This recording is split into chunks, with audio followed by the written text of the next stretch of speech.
السلام عليكم ورحمة الله وبركاته، يا رب جميعا تكونوا بخير. لو حابين نعمل كيك بارد بحليب وكاكاو وبسكوت يبقى رزق كيك من اكتر الكيكات الحلوة قوي، حاجة كده سهلة وبسيطة ومش هتاخد معاكي وقت. لو اول مرة تشوفيني ما تنسيش تعملي لايك وتشتركي في القناة وتفعلي زر الجرس عشان يوصل لكم اشعارات لما انزل وصفات جديدة. هنا معايا 400 جرام من البسكوت السادة، 3 كوبايات من الحليب، 3 معالق كبار من الكاكاو الخام، 3 معالق كبار من السكر، معلقتين كبار من الزبدة، 100 جرام من الشوكولاتة، اي نوع شوكولاتة تفضلي. هنا بقى معايا الحليب هنزل عليه بالزبدة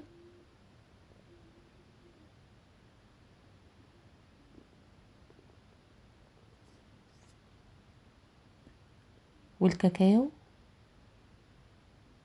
والسكر، وهرفعهم على النار وهفضل اقلب فيهم كده لحد ما الخليط يبتدي يتبخر معايا.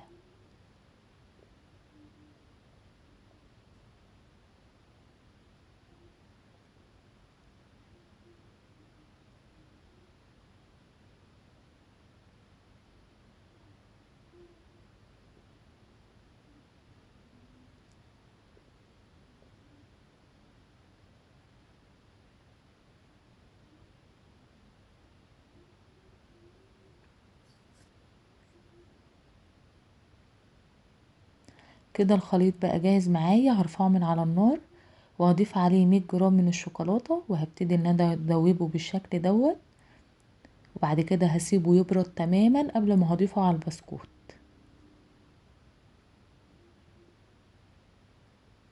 ضروري يا جماعة تسيبوه يبرد خالص، ما تضيفوش على البسكوت وهو سخن عشان هتخلي البسكوت كده هيبوش معانا. هنا بقى بعد ما الخليط برد معايا تماما ضفته على البسكوت بالشكل دوت.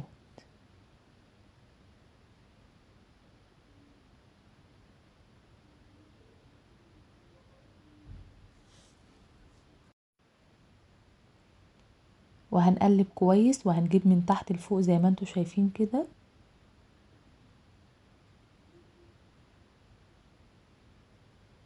صراحة شكله حلو قوي.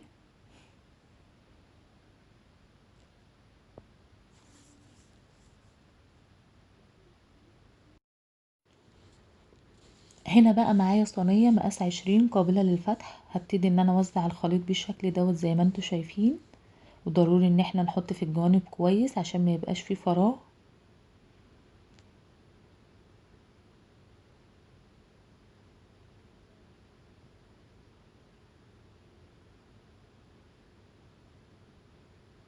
وهسويها بالشكل دوت وهدخلها التلاجة على ما احضر الجناش اللي احنا هنحطه على الوش.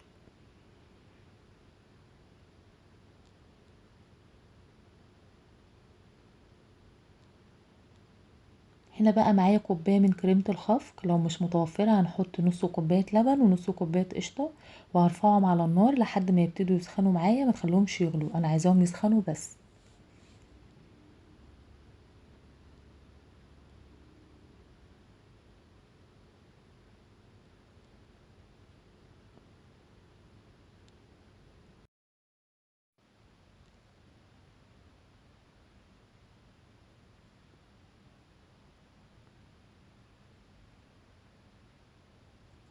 كده خلاص بعد ما سخن معايا هرفعه من على النار.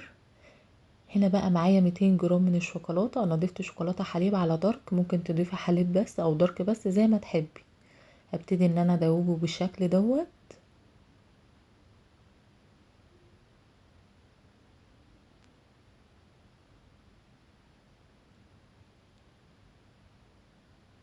بعد كده هنزل بالخليط على الكيك وبعد كده هندخله في الفريزر لمدة ساعتين، لو انت مستعجلة عليه دخليه الفريزر او ممكن تدخليه في التلاجة لمدة ليلة كاملة. هنا بقى بعد ساعتين طلعتها من الفريزر وهفتحها، وهنشيل ورق الزبدة من الجوانب زي ما انتوا شايفين كده.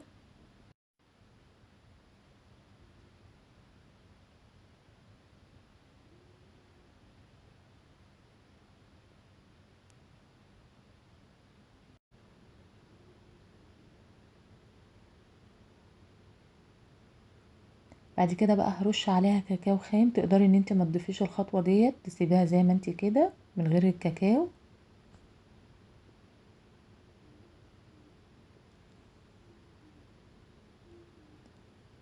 هبتدي ان انا اقطعها معاكم، هي بتبقى جامدة شوية. تقدري طبعا تسيبيها يعني تطلعيها من الفريزر وتسيبيها تهدى شوية زي ما تحبي.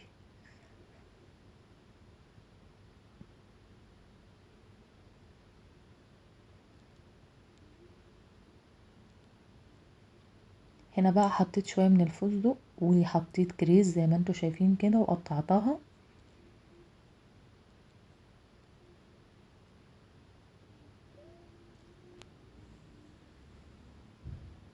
شايفة هنا القطعة عاملة ازاي؟ شكلها حلو قوي وطعمها احلى كمان.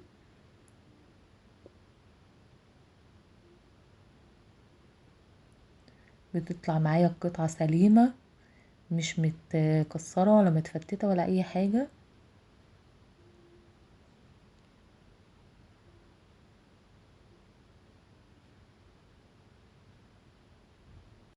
ولو احنا حابين يبقى النتيجة كويسة قوي للكيك، يبقى نختار نوع كويس من البسكوت ونوع كويس من الكاكاو ونوع كويس من الشوكولاتة، هيفرق معاكم قوي في الطعم. ودي كانت وصفتي النهاردة. لو عجبك الفيديو ما تنسيش تعملي لايك وتشتركي في القناة. اشوفكم على خير والسلام عليكم ورحمة الله وبركاته.